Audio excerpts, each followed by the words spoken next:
Yalla Boker Or, Veshavua Tov, Bezrat Hashem Siman Tov, ou Bemazel Tov, puisque nous sommes à la veille de tout Béav, le jour de la hardoute et de l'union, de l'amour et des mariages. Bezrat Hashem par excellence, nous sommes aujourd'hui le dimanche 18 août et le Yud Dalet du mois de Av. Je vous acheté ce matin par Michael Ben Miriam pour son anniversaire de mariage en cadeau pour sa femme Levana Bat Maïcha. Que Kadosh Baruch Hu les bénisse Adma Vesrim Shana ensemble dans le shalom, réussite, santé, bonheur sur le chemin de la Torah et des mitzvot et tout ce qu'il désire. Yiratson, que le mérite de notre étude, Ya'ale lahem les srout ou les atzlacha ve'arvacha bechol maaseh dehem Bezrat Hashem. Le rabbin Michael Ben Miriam d'avoir acheté ce shiur chez nous, Vchen Bezrat Hashem. Que Dieu vous bénisse sur tous vos chemins remplis d'amour et de shalom. On aura une pensée avec sa permission pour tous nos otages, Kol Chayanut Vaotan Kol Tzar Mitzuka, pour toutes les personnes malades, tous les blessés, Hashem Yishmor Verachem, et aussi toutes ces personnes en deuil. Il y a beaucoup de, malheureusement, de pertes aussi. Shakadosh Baruch Hu Yivarech Otanu Vet Kol Am Israël. Amen ve Amen. On commence tout de suite notre premier shiur de la journée avec ce que nous avions commencé hier à faire et à dire, mais qu'on n'a pas eu le mérite de finir à cause du temps qui nous était compté. Nous allons parler ce matin de la prière, puisque, comme le dit la Gemara, Alevai ve'aya Adam itpalel kol hayom, que plutôt ciel que l'homme puisse prier toute la journée. Ici, il y a une mitzvah qui est médite, une mitzvah qui est constante, c'est Vidivarta Bam. Tout comme un homme et une femme aiment se retrouver quand ils s'aiment vraiment, on aime parler avec celui qu'on aime particulièrement, partager des choses, exprimer des choses, entendre son opinion, s'enrichir de la connaissance de l'autre, peut-être de ce que nous n'avions pas vu. C'est très important. Et des fois, eh bien, on crée le manque, même de façon inconsciente, pour que justement l'autre dise « Dis-moi, tu as un problème, tu ne me parles pas en ce moment », et on vient lui parler, ou alors on va tout simplement avoir des envies de sortir, envie d'être ensemble, ou même dans l'intimité. Ce qui fait que les événements de la vie nous mènent tôt ou tard à venir à la table des négociations pour le langage. Pourquoi c'est si important ? Parce que comme l'explique Ankelos dans Bereshit, la différence entre l'homme et l'animal, c'est le besoin de parler. Les animaux ont un langage instinctif, ça veut dire ils vont faire des bruits qui vont signifier danger, amour, faim, voilà, c'est des codes, c'est un langage qui est codé, tandis que nous les hommes, on peut, avec le ton employé, exprimer plusieurs choses. On peut dire très bien une phrase gentille avec un ton réprobateur ou le contraire. Ce qui fait que la différence énorme entre l'homme et l'animal, c'est le langage. Quand justement on n'a plus ce langage entre nous, eh bien il faut savoir que c'est la mort qui s'installe. Ne plus parler avec l'autre, c'est instaurer la mort au sein de la société. D'où est-ce qu'on voit ça? Où est-ce qu'on apprend ça de la Torah? On a vu que Caïn vient pour parler à Evel et il n'y a pas de langage. Caïn trouva Evel dans le champ, il vient pour lui parler. Il l'a trouvé dans le champ, mais on ne parle pas de langage. Il n'y a pas à marquer qu'est-ce qu'il lui a dit, qu'est-ce qu'il lui a répondu. Vayargeu, il l'a tué. Pourquoi? Parce que, au nom du langage, il est venu lui parler. On apprend de là que le langage peut tuer ou le langage peut rapprocher. Ça dépend de ce que l'on en fait. Si vous avez compris que dans ce monde, on ne peut pas vivre sans langage, à plus forte raison sans prière. C'est pour cela que, comme vous le savez tous, on l'a répété dans plusieurs shiurim, c'est que si je devais définir qu'est-ce que veut dire le mot Torah, c'est quoi la Torah? C'est un langage. Pas se fatiguer à chercher pendant 3 heures. La Torah, c'est juste des versets qui commencent par toujours Vayomer, Vaïdaber, Daber ben Israël, ça va être ben Israël, tu diras, tu prendras, tu dis, tu transmets, à un tel point que nous avons des différences entre Vaïdaber, Vayomer. Vaïdaber, ça veut dire de façon, c'est-à-dire que tu parleras, mais de façon plutôt dure. Vayomer, de façon plutôt raka, douce. Là, c'est pour cette génération, là, c'est pour toutes les générations. D'accord ? Et on voit que, par exemple, des fois, le silence se fait des fois long.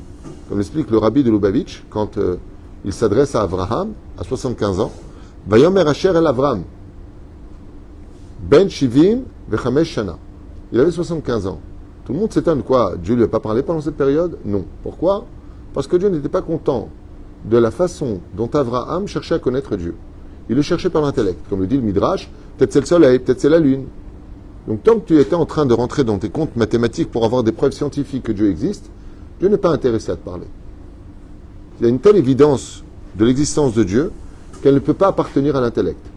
Parce que si je le fais dépendre de mon intellect, automatiquement, si mon intellect trouve une autre façon d'analyser les choses, c'est que l'existence de Dieu va dépendre de ma façon de le voir. Tandis qu'en réalité, pour trouver Dieu, il faut voir Dieu comme lui est et non pas comme moi je suis. C'est pour ça que si je ne suis pas humble, je ne peux pas le voir. Moshe a pu voir Hachem, panim el panim, de façon détournée. Ça veut dire que, pourquoi Ve'aish Moshe anav meod. Ça veut dire que si je veux commencer à parler avec Hachem, il va falloir que j'annule mon intellect complètement. Ce qu'on appelle d'ailleurs dans la Chassidut, Ashlachat Amochin. Je prends mon cerveau, je le mets par terre. Pour rencontrer Hachem, il ne faut pas que je sois intellectuel. C'est pour ça que les maskilim, au XVIIe siècle, ont pris le nom des intellectuels, les réformistes qui sont devenus par la suite ceux qui vont réfléchir en disant oui mais ça y a pas, patati patata. Alors que chez nous, ça s'appelle un chacham. Donc si on n'est pas intellectuel, dans ce cas-là, pourquoi on appelle chez nous un homme de Torah un chacham, talmid chacham? Tshuva Pshuta, qu'on retrouvera entre autres dans le 11e Teilim, 10e verset. Reshit Chochma, le début de l'intelligence, Irat Hashem, c'est la crainte du ciel. C'est-à-dire que si je crains le ciel, je crains Dieu. Et pourquoi je craindrais? Parce que Dieu me le demande, et parce que tu as intérêt à le craindre, je te le dis, parce que tout est entre ses mains. Mais ça, c'est encore un autre sujet. Eh bien, si je crains Hachem, je deviens enfin intelligent. Par exemple, on a un mariage ce soir, si Dieu veut, à célébrer. Les gens vont danser ensemble. Ben, ça va, je danse avec ma femme. Il n'y a rien de mal de danser avec sa femme, dans l'absolu, chez toi, à la maison. Aux yeux des autres, c'est interdit. Mais pourquoi? Ah, vous les religieux, vous voyez le mal partout. Réponse, Dieu ne veut pas Nekuda. Dieu ne veut pas. Tu vois, on va commencer à parler maintenant de oui, mais c'est archivé dans l'esprit, et malgré tout, tu regardes.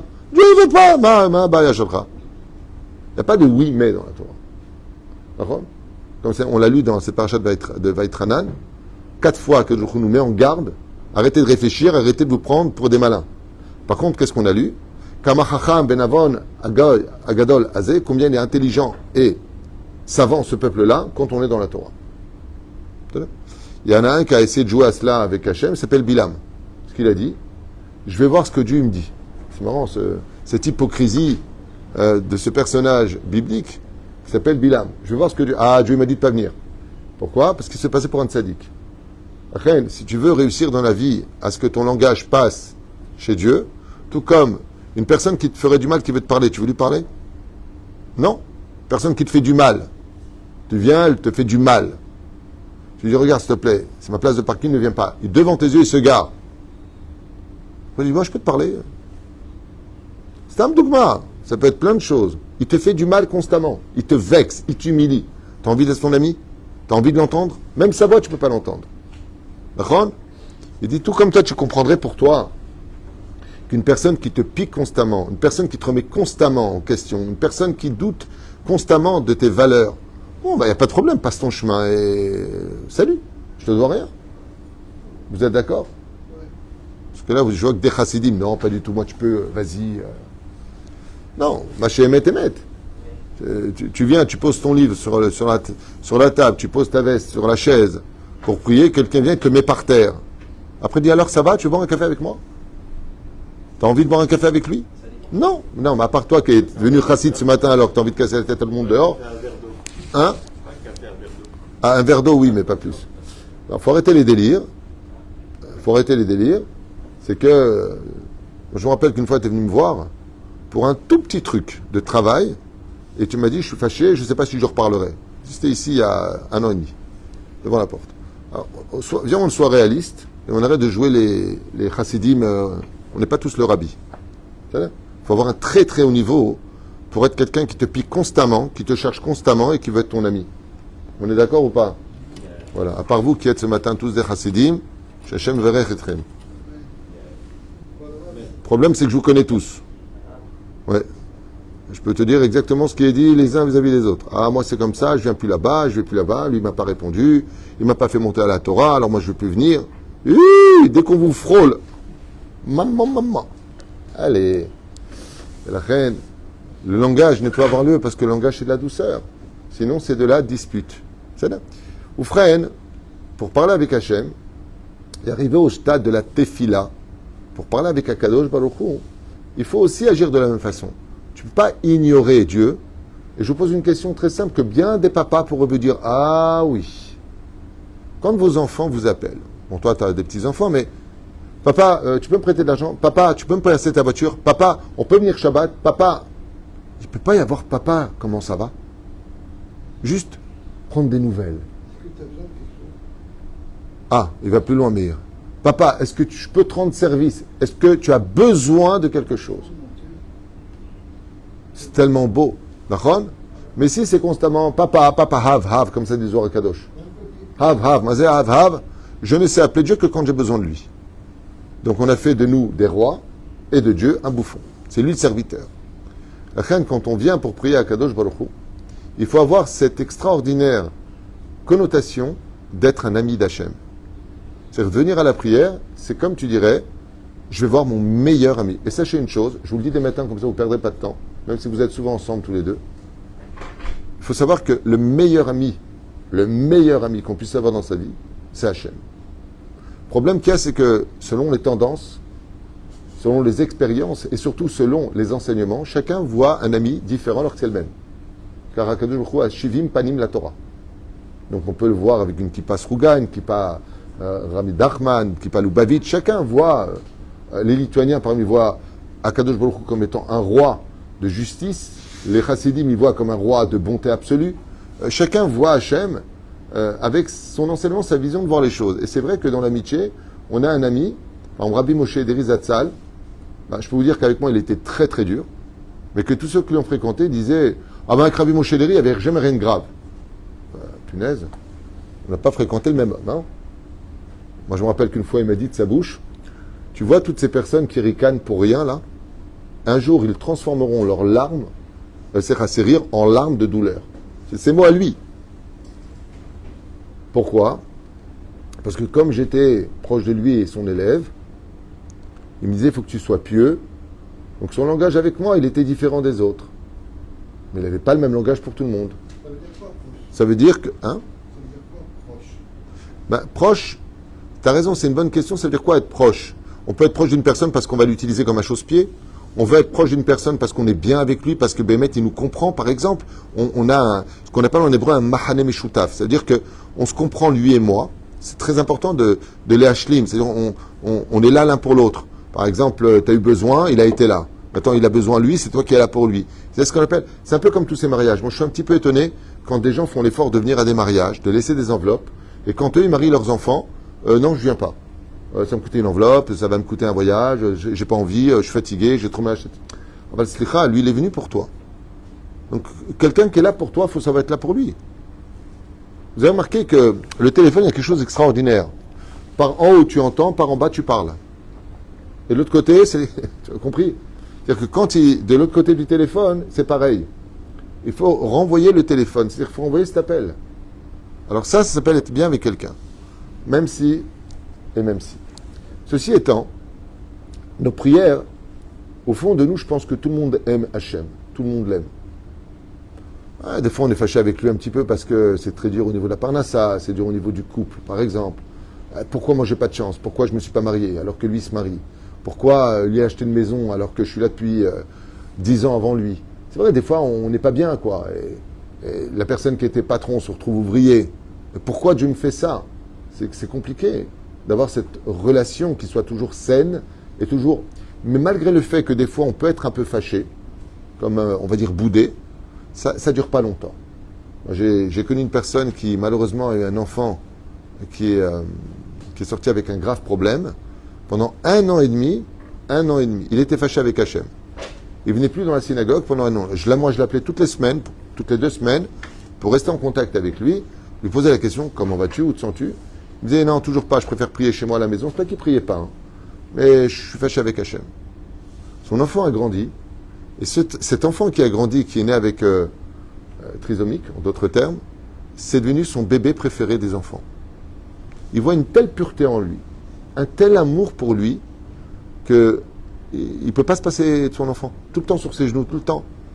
Et non seulement il réétudie la Torah, mais il est devenu 10 fois plus pieux qu'avant. Il remercie Akadosh Baruch Hu aujourd'hui. Lo Yehuman qui est soupar. Ce qui fait que des fois dans la vie, on part, mais pour mieux revenir. Des fois, on descend pour mieux remonter. Car ze haolam hazeh. Alors, pour commencer notre shiur, j'aimerais vous lire un texte. Ken, pardon.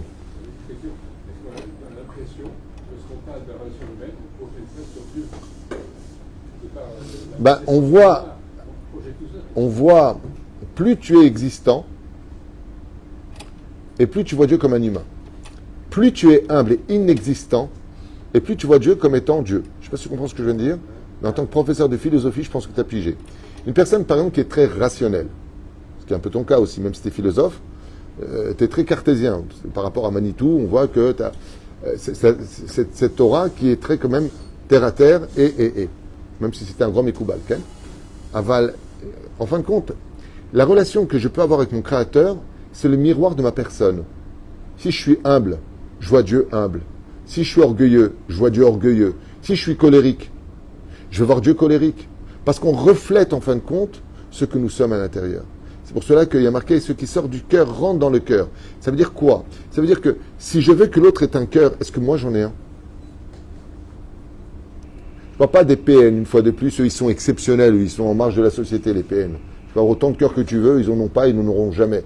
Comme j'ai dit une fois à une femme PN, je lui ai dit 2 phrases à cette femme, la pauvre. Une femme qui était manipulateur pervers narcissique, je lui ai dit 2 phrases. Je lui ai dit, madame, vous, j'ai 2 bonnes nouvelles. Vous ne mourrez jamais d'un infarctus, et vous ne mourrez jamais. Elle m'a dit, pourquoi? Quel bracha? Je suis un semaine bracha, parce que pour mourir d'un infarctus, il faut avoir un cœur, vous n'en avez pas. Et je crois que même Dieu en haut, il ne veut pas de vous. Donc comme ça, vous êtes ici. À casser les pieds à tous ceux qui auront le malheur de vous avoir aimé. Attends, je refais dans cette parenthèse. Hein? Ben, l'humilité s'exprime par d'abord la joie de vivre.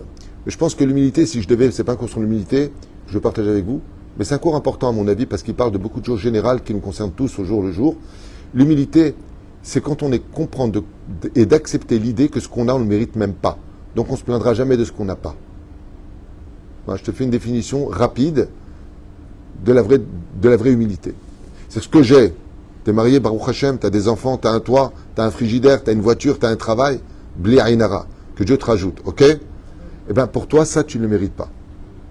C'est-à-dire que c'est que du chesed absolu d'Hachem. Donc jamais tu vas dire, ouais, mais je ne comprends pas, je n'ai pas encore acheté une maison. Tu ne peux pas dire ça. Pourquoi? Parce que tu estimes que ce que tu as, tu ne mérites même pas que, ouah, Todarabba Hachem.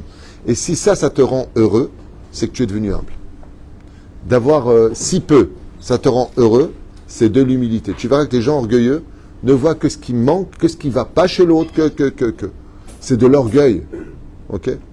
C'est juste pour répondre brièvement à ta question. Je peux commencer mon cours? Hein? Vous êtes gentils, vous êtes tous frais ce matin, mais moi je voudrais faire mon cours. Je veux dire, le khatan et la kala, oui, c'est un remariage. Bezrat Hashem et Barach. Alors, il y a un point sur lequel, Bémet, il est impératif de comprendre que des fois la prière, elle passe pas. Pourquoi elle passe pas? On va citer 3, 4, 5, j'ai fait plein de cours sur le sujet, peut-être au moins 6, 7 sur le sujet de pourquoi les prières ne passent pas. Selon Rabben ou selon le Rabbi aussi, selon plein de choses. La première règle, c'est que, comme vous le savez, il y a un ange qui s'appelle Sifriel, qui se tient devant le Echal dans toutes les synagogues. Et dès que tu parles dans la synagogue, il monte. Chut, il ne reste pas. Tu viens prier en minyan, mais ça part dans la synagogue. Tfila, lo, ola. La prière ne monte pas.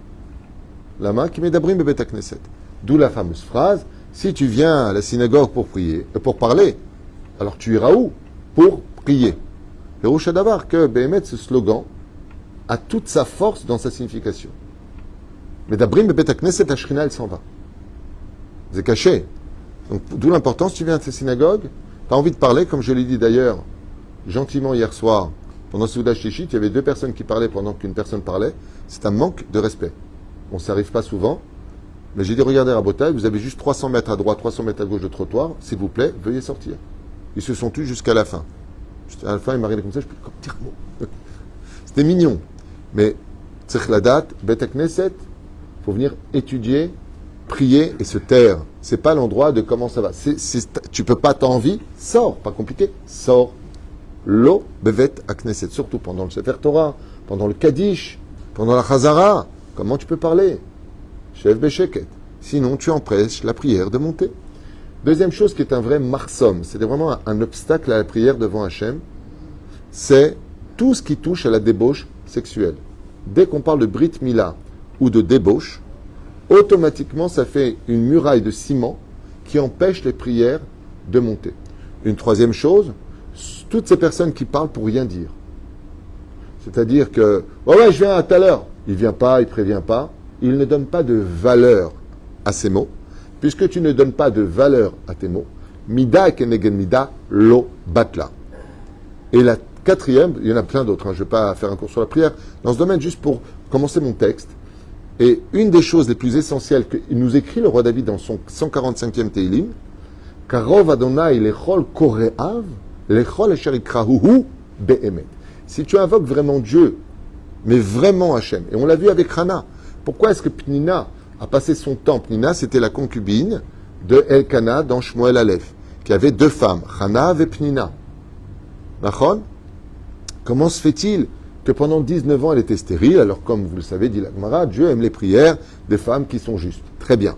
Donc il va créer le manque pour que, on crée le manque, il y ait ce dialogue. Par exemple, vous connaissez l'histoire de ce père qui avait un fils qu'il adorait, c'était son fils unique. Et le fils ayant grandi, il a des copains, bon, les parents, ils deviennent plus que des... Ils viennent... voilà quoi, des charges. Non, pas une charge, mais disons, ils sont là pour faire les courses, faire le lit, voilà quoi. Il n'y a rien.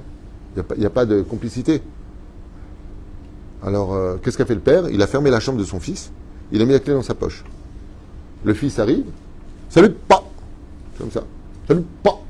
Comme ça, il a fait la mitzvah de dire bonjour au moins. Un chien est mieux reçu parce qu'un chien, quand tu rentres, il vient vers toi et tu lui fais des caresses et tu fais un bisou sur le museau. C'est vrai que les chiens, ils ont de la chance quand même par rapport aux hommes. Bah, c'est pas une blague. Vous prenez un SDF dehors, personne ne le regarde. Vous avez un pauvre chien comme ça, vous avez 20 personnes autour. Le pauvre, il le caresse et il l'emmène chez le vétérinaire. Ils vont dépenser de l'argent pour... Des fois, mieux vaut être un chien qu'un homme. C'est pas une blague. Vous avez des gens, vous n'allez pas me croire de ce que je vais vous dire. Vous avez des gens qui vont mourir à laisser des héritages pour 30 millions d'amis, c'est-à-dire pour des associations d'animaux, alors qu'ils auraient pu acheter un terrain avec leur argent, ou tout simplement leur immeuble pour des SDF, pour des gens qui n'ont pas eu cette chance que toi tu as eu. Alors, moi, j'ai rien contre les animaux, j'aime les animaux en plus. Et j'adore les kleps. J'aime beaucoup les animaux. Mais un animal, c'est pas un humain. Alors tu as toujours... ouais, mais des fois, les animaux, ils sont mieux que les hommes. C'est là. Il y a aussi des animaux, il y a des hommes qui se conduisent comme des animaux. Tov. Omer Lanoukan, si tu veux que ta prière soit reçue, un enseignement du Kaf HaChaim qui nous dit comme ça. Ba'et Ribour Sifro Kaf HaChaim, car Sheyesh, comme ça il dit.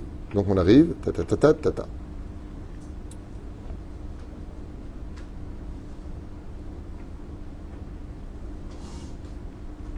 Oh! Je me demandais où est-ce que je l'avais lu. C'est ici. Il nous dit ici que le principal de la prière vient du fond de la sincérité d'un cœur pur. C'est-à-dire que pour qu'une prière soit vraiment reçue par Hachem, si tu veux vraiment être exaucé, avant de commencer à prier, il va falloir que tu prennes le balai spirituel et que tu commences à balayer toute l'impureté qu'il y a dans ton cœur. Comme on le voit pour Pessah, le Chametz. Comme on le voit pour Rosh Hashanah, pour Yom Kippour, on se demande tous pardon. Pour avoir une prière qui soit reçue, ce qui va faire, nous dit le Kaf HaChaim, de cette prière, une prière qui monte vers Hachem, c'est la pureté du cœur de chacun d'entre nous. Si on a un cœur qui est pur, si on a un cœur qui est large, si on a un cœur qui est kadosh, on va expliquer de quoi on parle, automatiquement, notre prière monte vers Akadosh Baruch Hu. Parce que ce que recherche Akadosh Baruch Hu dans ce monde, c'est des cœurs qui soient purs. Pas des gens calculateurs, pas des gens hypocrites, pas des gens dont les lèvres disent le contraire de ce qu'ils pensent dans leur cœur. Des gens qui ont ce qu'on appelle cette mida de Toho Kevaro. Je suis intérieur comme extérieur. Mais la reine, je voudrais reprendre avec votre permission pour ceux qui regardent ce cours, cette belle histoire du Rav Yosef hier qui nous a raconté.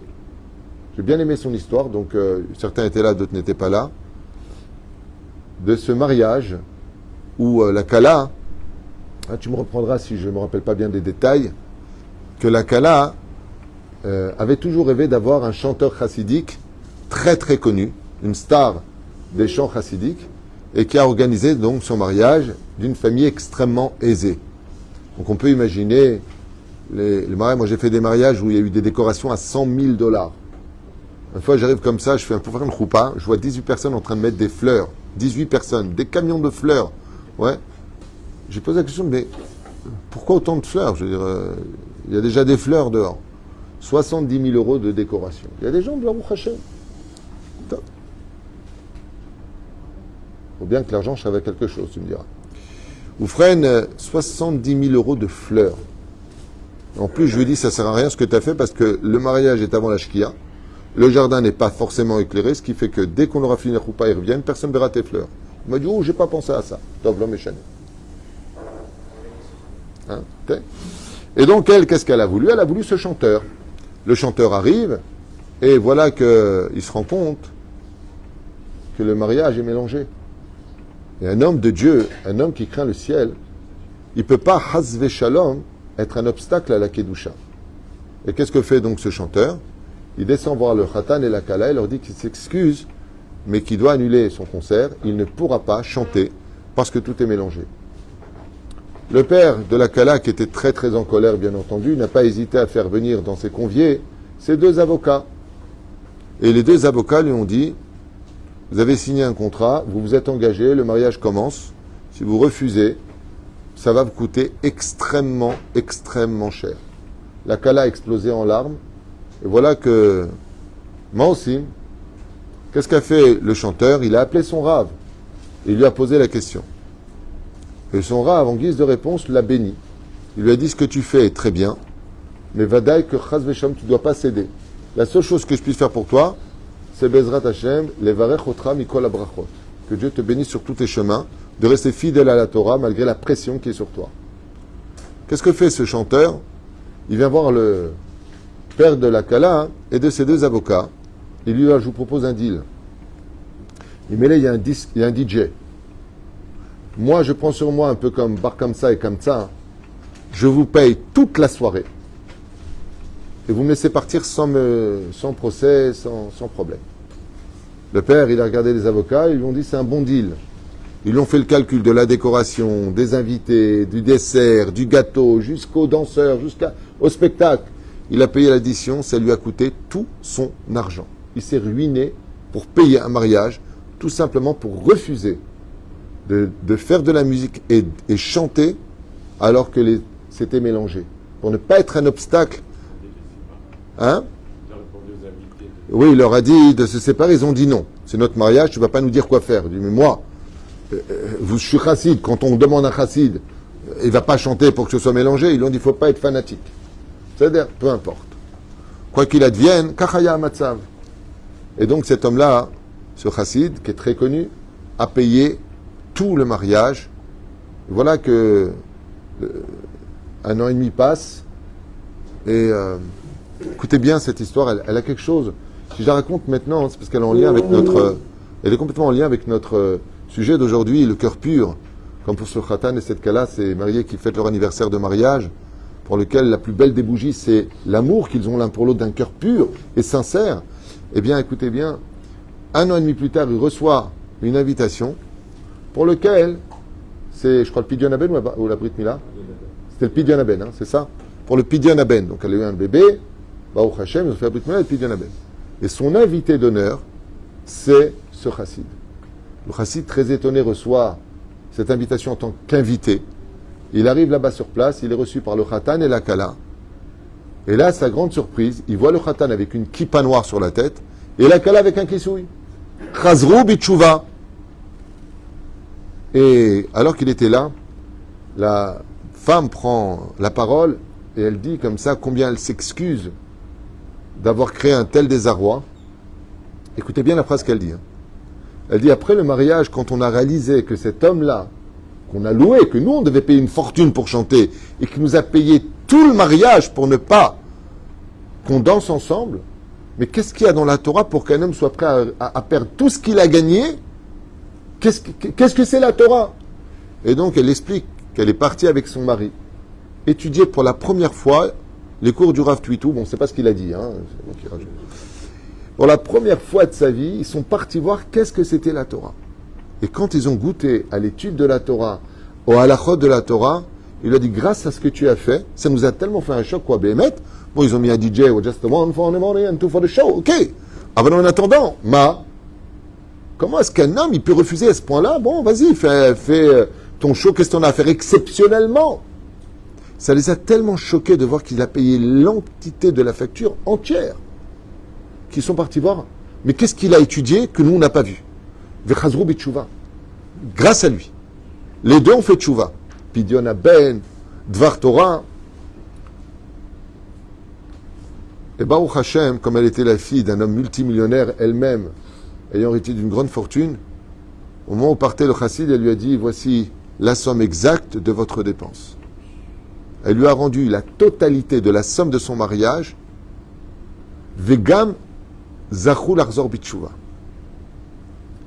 Et là, c'est là, pourquoi je raconte cette histoire? C'est juste pour cette dernière phrase. Cette dernière phrase qui me fait tellement au niveau du cœur que je me souhaite d'atteindre et que je vous souhaite d'atteindre. C'est que ce chanteur lui a dit, mais vous plaisantez? Vous savez combien j'ai pleuré quand je suis parti? Elle lui a dit, oui, je sais. Non, je ne parle pas de l'argent.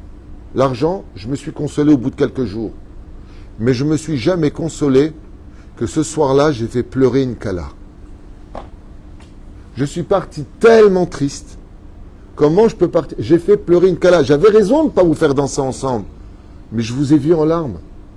Et ça, je ne me le suis pas pardonné. Mais maintenant que je vois que vous êtes rempli de lumière et de joie, alors 1 an et demi plus tard, aujourd'hui, il lui dit « Ayom ani mitnahem » Aujourd'hui, je me console. Ce que je trouve d'extraordinaire dans cette histoire et pour laquelle je voulais la reprendre avec vous, c'est que un truc comme ça, tu as les nerfs. Tu peux avoir un bon cœur, tu as les nerfs. Un mariage qui lui a coûté au moins $300,000, le mec il est venu pour chanter, il retrouve à payer $300,000. Tout ça pourquoi? Parce que Dieu ne veut pas qu'on fasse danser les hommes et les femmes ensemble. Il faut être balèze. Ouais. Moi j'aurais dit à nous faire cuire un œuf. Ouais, non. Lui, il est parti avec quoi? Il est parti avec cette tristesse. Il a dit, waouh, j'ai fait pleurer une kala le soir de son mariage. Comment j'ai pu faire ça? Malgré tout, c'est pas un mariage interdit, c'est pas un mariage mixte. C'est pas un mariage que la Torah nous interdit. Son khatan, vekala, iskidat Moshe d'Israël. Mais il a dit, j'ai fait pleurer une kala. Il s'en est voulu à lui. Alors que moi, j'aurais dit, pas moi, mais un autre qui s'aurait dit, Tipcha, si tu me veux en tant que chassid, comment tu peux imaginer que les danses vont être ensemble? Enfin, réfléchis. Ouais. C'est comme si tu appelles un médecin pour soigner ton chien. Il n'est pas vétérinaire. Appelle un vétérinaire. Chacun son métier. Un chassid, c'est fait pour faire de la musique chassidique. Pour parler en l'honneur de Dieu. C'est des chants qui chantent la gloire de Dieu.